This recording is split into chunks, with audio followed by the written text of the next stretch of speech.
Hello guys, it's me again. Twice in one night. I am on a roll. Alright, so welcome to the 13 witchcraft herbs that I associate, if I can speak, associate most with my craft and myself and my being. So, and like I had mentioned before in my last video, I got the idea from this book, The Witching Herbs by Harold Roth. Sorry, I'm not giving you guys a finger. I mean, I might be, but I'm not. This is a fantastic book. It's absolutely amazing. And I did mention that in my first video on the 13 Witchcraft Herbs, if you would like to check that out. I got it on Amazon. Very, very well priced. It's an amazing book. I promise you, you will use it for the rest of your life. I know I will. So, tonight on the 13 Witchcraft Herbs, we are going to be talking about rue. Ruta. The Chimaruta, if you guys know what that is, loosely translate to the sprig of rue. I'm Italian. Italian witchcraft is in my blood. It is very, very important to me. If you guys remember from when I first started making videos, that's all I talked about. That's all I could think about was Stregoneria. It's, even though, as far as I'm aware, I don't have any practicing witches in my family. Doing and working with my ancestors, I know that even if it wasn't super close to me, I feel them. I feel it in my blood. I feel it in my bones. I feel it in my history, in my life. But that's not what we're here to talk about. I mean, yes, it plays a huge part in Stregoneria. So it, in a way, it does, but that's not what we're here to talk about. We are here to talk about how I use it in my craft and how it associates best with me. So, sorry, I have incense and it just went right in my face. Thank you, Sterling. It's actually the green apple one that you sent me. I love it. I love you. So, I make a list for every week. Just chicken scratch, basically. Just saying, what this means mostly to me. Rue actually has a couple different meanings to me. Because you can use it in just about any way you want, because I feel in any way you use it, it always needs a protection element towards yourself.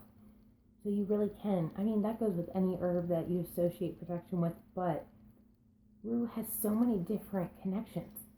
In the Witching Herbs, he talks about rue, how it's connected with Mars herbs, how it's connected with Moon, how it's connected with Saturn, how it's connected with Venus, and how it's connected with the Sun. It's very, very interesting to hear him go into these lists and why it's connected to these planets and these signs and these gods and goddesses, because it makes so much sense. So, I have also always associated it as a moon herb, even though it's very, very strong and smelling, even though it has yellow flowers, even though it doesn't like a whole lot of water. I've always associated it with the moon, and that could be the direct connection that it has to Diana and Strega and Aurelia. That very well could be why. But since I can remember, the first time I heard of rue, it was opening up a part of my soul, like a flower inside of me blossomed up. Like, yes, this is something that I've been looking for my entire life. Rue, even though I learned about it not that long ago, just a few years ago, I've only been working with it. I've only heard about it very, very short time ago, a couple of years ago when I really started practicing. It has opened up a whole new world for me. It is by far one of my favorite herbs. That's why it's number 2 in the list, in case you didn't know.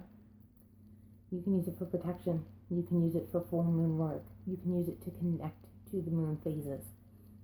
You can use it for so many things. You can use it for Diana. You can use it for Aurelia. There's actually quite a few gods and goddesses that are associated with rue if you do your research. Deep down somewhere in there, it will be connected in one way or another, even though it is mainly a Mediterranean herb. Venus, Zeus, and then there was another one. There was another god who wasn't connected to the Roman or Greek Empire whatsoever, who actually was connected with rue, which I thought was very interesting, and my mind just went blank right now, so I'm sorry, I can't remember at the moment. So, the Chimaruta, that is loosely translated, like I said, a sprig of rue. It is a charm. It has the rue, it has a key, a moon, a rooster, a vervain blossom, It actually has quite a few different signs, and not all of them have the same signs. But it's a term that in ancient Italy, we say ancient loosely here, just saying, that the old time, the witches, they would use it as a reminder, as a saying, I worship Diana. I am a child of the goddess. They would wear it, and they would also wear it to avert the evil eye. It was very big protection herb. I actually kind of look at it as it's funny how rowan is really big as a protection plant and protection herb in Nordic traditions, and I'm sure there's a million others as well. But, oh sorry, rue is very, very big of protection as well as vervain in Mediterranean cultures. So it's great for hex breaking and cursing. Very big in that category. I also like to look at it as whatever you can use to cure, you can use to curse. Whatever you can use to curse, you can use to cure. I can't talk. Cure. Cure. Not cur. I can speak English, I promise. We went over full moon connection. 4 thieves vinegar. 4 thieves vinegar. Oh, where is it? Crap, I should have got it out. It's over there somewhere. I love 4 thieves vinegar. I use it religiously. I put it on my walls, I put it on my windows, I put it on my doors, I put it on my children, I put it on my shoes, I put it on my car, I put it on my tires, I put it on my lawn. I even sprinkle my herbs with it sometimes, which I would not recommend doing a whole lot because it will kill. I put it on everything. I love 4 thieves vinegar. Oh my god, and I could not make mine without rue. Rue is my number one ingredient. Seriously, if all I had was rue, garlic, some peppercorns, and some vinegar, I would be straight. I would be good to go. That's all I need. I mean, of course, I add quite a few other things to my 4 thieves vinegar, but those are my main ingredients because of the strong protection, because of the connection to Diana, because of its roots, because of so much. I mean, there's a million protection herbs I could use, but rue, there's a stronger setting. There's a stronger connection to me personally when I think of it. The way it is so deep within Italian witchcraft, the way it's so connected to Diana and to Aradia. I mean, it's perfect for me. Perfect for me, 100%. I'm actually going to be making very soon another protection powder. So, and it's something that I've been thinking about. It's been taking me kind of a week or so to really think of the ingredients I want to use. I originally decided on sand, rue, and eggshells. That's not all I decided on adding though. I think I'm going to add a little bit of snakeskin. I think I might add a little bit of other things here and there. I haven't fully decided on all of it yet, so I'm not going to go over all the ingredients that I think, because I think I'm going to make a full video out of that. Sorry, I'm so sorry. I'm going to make a full video on how to make my protection powders, how I use them, and what I do after them. Most likely I'm going to sprinkle it around my house, especially as it gets closer to the full moon, and let it charge that way, and then go around it the next day again with another batch and bless it. That's just my idea as of right now, so I'm not fully sure on everything that I'm going to do. In his book, Harold Roth's book, he has a great recipe for a hexing powder used by rue bones. And I like how he discusses this in this book because it's very funny. I've always kind of considered that. That's something that's always resonated with me. It's not something I really brought up much, but the fact that the stems are the bones. They are the bones of the plants. They are very much, they're dry bones. So using dead bones or live bones can really deepen and depend on what you're wanting to use it for in magic. To use it to curse. Let's say you're using it to curse somebody or to hex somebody, whichever word you like to use. Which one would you use? The living bones that you cut yourself and then you dry? Or the dead bones that are dead standing, that are dead already connected to that plant? You would use the dead ones. You are using the dead bones, the dead remains of that plant.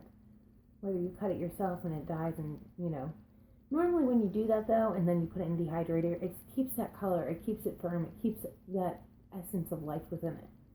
When you get an already dead stem, it's brown, it's spotted, it's crispy, it's crinkly, You know, that dead energy is connected to it. That dead energy is completely within it. There's no denying that. So when you're wanting to curse and hex somebody, which one do you want? The one full of vitality and life, or the one dead, crinkled, and zombified in the corner? I mean, I know which one I would use. I guess it's more your personal preference, but in his chapter on Rue, he discusses that, and I thought that was quite interesting. And it was just funny because that's something that I've already always thought of. Rue is a very picky plant, I will say. It's not hard to seed, it's hard to keep alive. It's one of those plants that's very picky. It doesn't like it too dry, but it doesn't like it wet, really. All the seeds I've grown from, or all the plants I've grown from seed with Rue, not all, but actually no, all, yeah, the ones I've done from seed, they have recently died because I moved them around too much and I tried to take it inside. Personally, for me, I do not have good luck bringing Rue plants inside. I can make them like they will be live. They will not be flourishing. Every time I bring a Rue plant inside, they stay small. They grow crooked. They usually get aphids. I mean, I don't know what it is, but bringing that plant inside doesn't usually work for me. All of my Rue plants flourish outside no matter what time of year it is, and I live in Maryland, and it can get cold. I'm not gonna lie though, global warming going on and everything, it's been pretty hot all the time, but I mean, I've always had better luck keeping it out in the garden, keeping it in the soil. She loves her roots. She loves her roots to grow deep, deep down under. And she's just not happy inside. None of them are. And I keep her wishes. She's very important to me. My Rue, she's very important to me. And we have a fierce connection.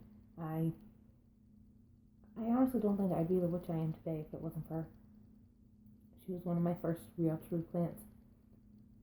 I love her like she's a child. I talk about her like she's a child, and she is, like, not a child, but she's my baby, and Rue is a very, very important plant in my life.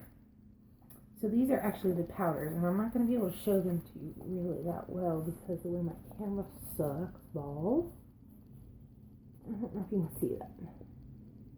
There's Rue hexing powder and Rue sanctification powder. Basically,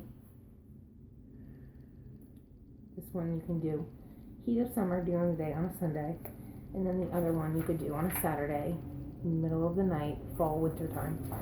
One's basically a blessing, and one's basically a curse. This book has great recommendations. It has great recipes. Teaches you everything, not just one side. Teaches you the growing, the planting, the living of the plants, the magical, the mystical, the medicinal. It's a great book. But so those are a couple ideas that I have coming up right now that I'm wanting to use for my Rue. 4 Thieves vinegar is something I make quite often, so one day I will do a video on how I make my 4 Thieves vinegar and what I use in it. Sometimes though I kind of just wing it. I mean, I'm very big on winging it.